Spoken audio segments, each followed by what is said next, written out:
नमस्कारः कृष्णकान्तः।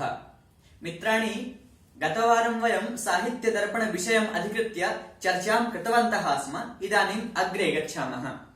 यथा वयं गतवारं साहित्यदर्पणं किं, साहित्यदर्पणे कति परिच्छेदाः सन्ति, मङ्गलाचरणं किमर्थम्, एतत् सर्वं चर्चितवन्तः स्म। तथापि एकवारं पुनः पुनरावलोकनं कुर्वन् अग्रे पठिष्यामः। मित्राणि, साहित्यदर्पणः लक्षणग्रन्थः अस्ति। अस्मिन् 10 परिच्छेदाः सन्ति। पुनश्च अस्माकम् अयम् एका जिगमिषा जिज्ञासा च आसीत्। साहित्यदर्पणे अथवा यः कश्चनपि ग्रन्थः भवतु, तत्र आदौ मङ्गलाचरणं किमर्थं तु केनचित् शास्त्रकारेण अथवा काचित् उक्ति वर्तते, तेन स्पष्टता कृता अस्ति, समाप्ति कामो मंगलमाचरेत्। समाप्ति की कामना के लिए मंगलाचरण किया जाता है। तर्हि प्रश्नः, मंगलाचरणं किम्? तो मंगलम शुभम लाति आदत्ते इति मंगलम, तस्याचरणं मंगलाचरणम्। मंगलाचरणं त्रिविधम्: नमस्कारात्मकं, वस्तुनिर्देशात्मकं, आशीर्वादात्मकं च। जो मंगल को, शुभ को लाए, जो मंगल और शुभ को दिलाने वाला हो, उसे हम मंगल कहते हैं और उसी का आचरण मंगलाचरण कहलाता है। मंगलाचरण 3 प्रकार का है: नमस्कारात्मक, वस्तु निर्देशात्मक, आशीर्वादात्मक च। अस्मिन् ग्रन्थे आशीर्वादात्मकं मंगलाचरणं। कारणम् अत्र कविः आशीर्वादं वाञ्छति। शरदिन्दु सुंदर रुचिः चेतसि सा मे गिरान् देवी, अपहृत्य तमः सन्ततम् अर्थान् अखिलान् प्रकाशयतु इति। वयं यथा पठितवन्तः स्म, सा देवी, सा कीदृशी देवी? शरदः इन्दुः इति शरदेन्दुः। शरदेन्दु सुंदर रुचिः सा देवी मे चेतसि तमः अपहृत्य निरन्तरं सततम् अर्थान् अखिलान् प्रकाशयतु इति वयं पठितवन्तः स्म। अग्रे पुनः वयं पठितवन्तः चतुर्वर्ग फलप्राप्तिः कथं भवति।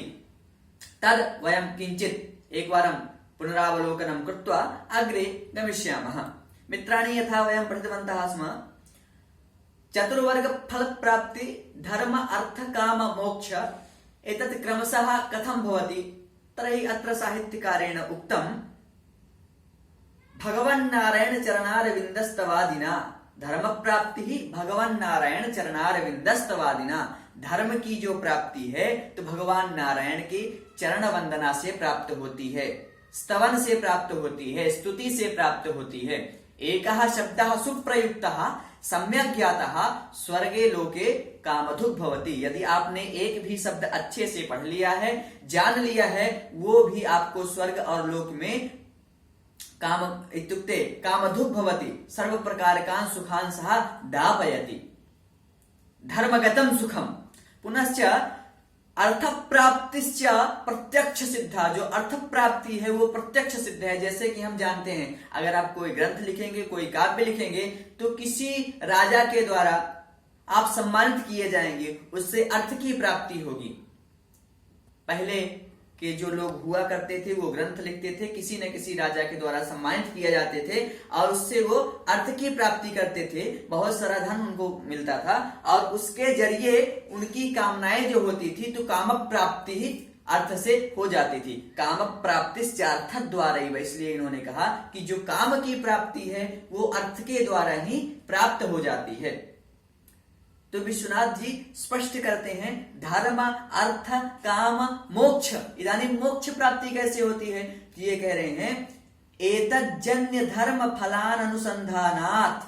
जो मोक्ष की प्राप्ति है तो एतज्जन्य, जब ये हमारी जो सुख सुविधाएं, मतलब जब हम इनको नहीं चाहेंगे, जब हमारी ऐसी इच्छाएं होने लगती हैं कि नहीं नहीं, इदानीं अस्माकं समीपे सर्वम् अस्ति, भगवान का दिया हुआ हमारे पास सब कुछ है, जब ऐसी भावनाएं हो जाती हैं कि अब हमें कुछ नहीं चाहिए, तब हमारी मोक्ष प्राप्ति की दशा आती है। और मोक्ष प्राप्ति व्युत्पत्त्यादायकत्वाच्च। जो हमारे द्वारा लिखे हुए ग्रंथ हैं अथवा जो रामायण महाभारत नाना प्रकार के जो ग्रंथ हैं उनका चिंतन मनन करने से ही हमें मोक्ष की प्राप्ति होती है।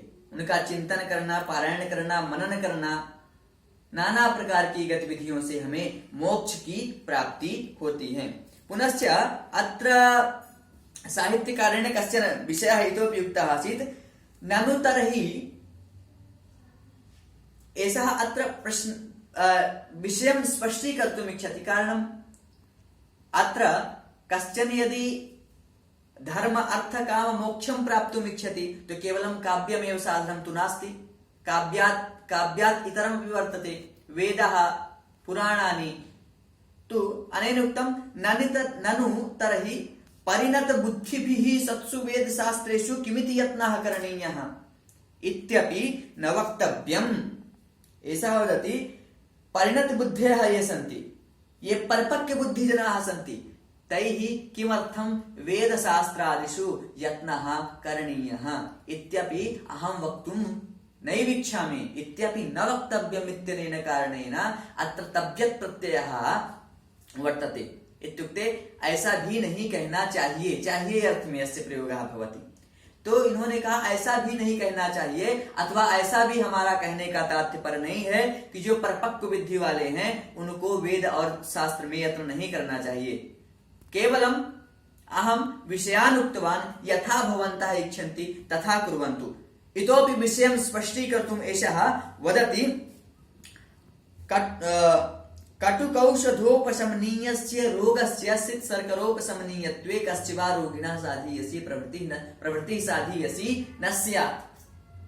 कश्चन यः रोगी अस्ति तस्मै कश्चन वैद्यः उक्तवान्, कोई एक रुग्ण व्यक्ति है, उसको किसी डॉक्टर ने कहा कि आप या तो सफेद शक्कर जो होती है 1 चम्मच चीनी खा लो तो भी ठीक हो जाओगे, नहीं तो 1 चम्मच आप कड़वी दवा खा लो तो भी ठीक हो जाओगे। तो ऐसा कौन सा व्यक्ति है जो शक्कर नहीं खाना चाहेंगे? बेशक सभी खाना चाहेंगे।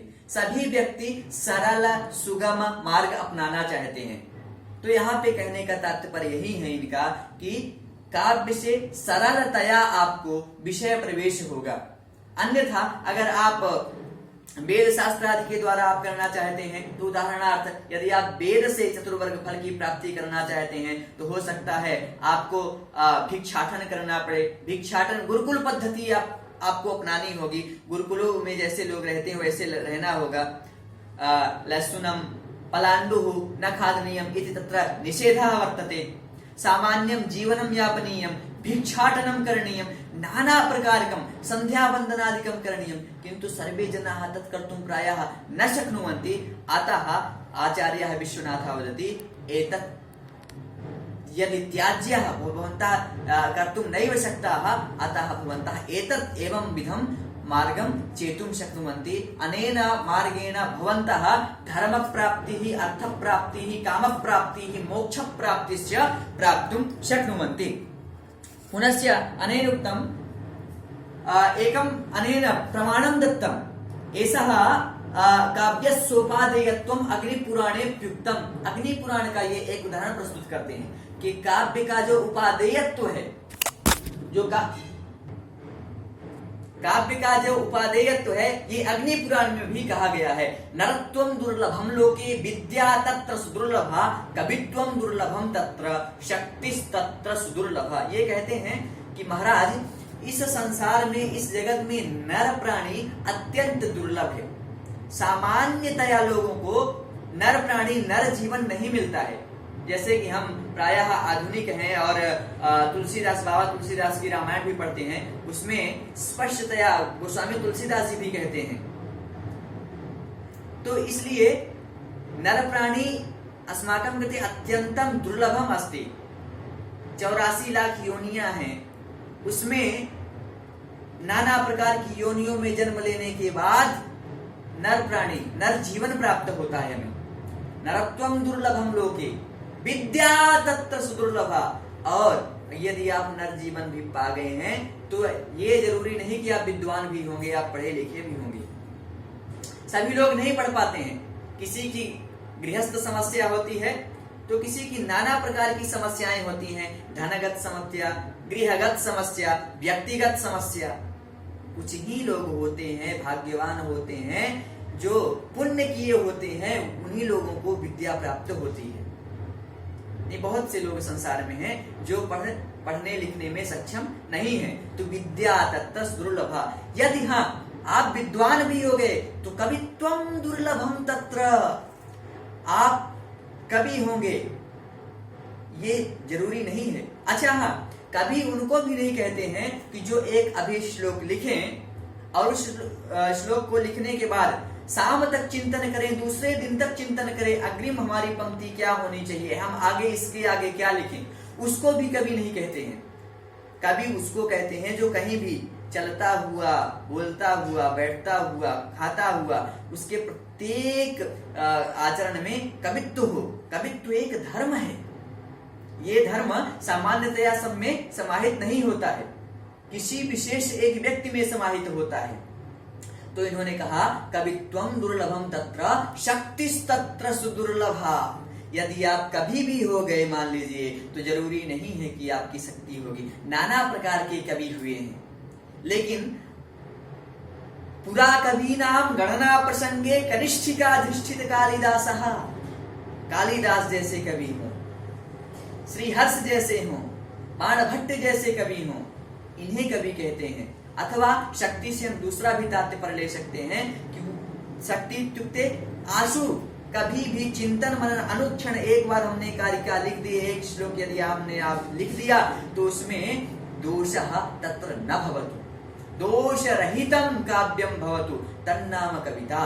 नहीं अन्य अभी हमने लिखा, एक श्लोक लिखा, शाम को हमने चिंतन किया, नहीं यहाँ पे हमें परिवर्तन करना चाहिए, शाम को हमने परिवर्तन किया, दूसरे दिन भी हमने चिंतन किया, नहीं यहाँ पे ऐसा नहीं, ऐसा लिखना चाहिए था। ये जो है इसको कवित्व नहीं कहते हैं, इसको शक्ति नहीं कहते हैं। शक्ति उसे कहते हैं कि हमने एक बार लिखा, एक बार चिंतन किया, उसमें हमारा अलंकार छंद समान सम्यक्तया गतम, सम्यक गतम भवतु, सम्यक भवतु तन्नाम शक्ति भवति। तावदेव मित्राणि, अस्तु, नमो नमः।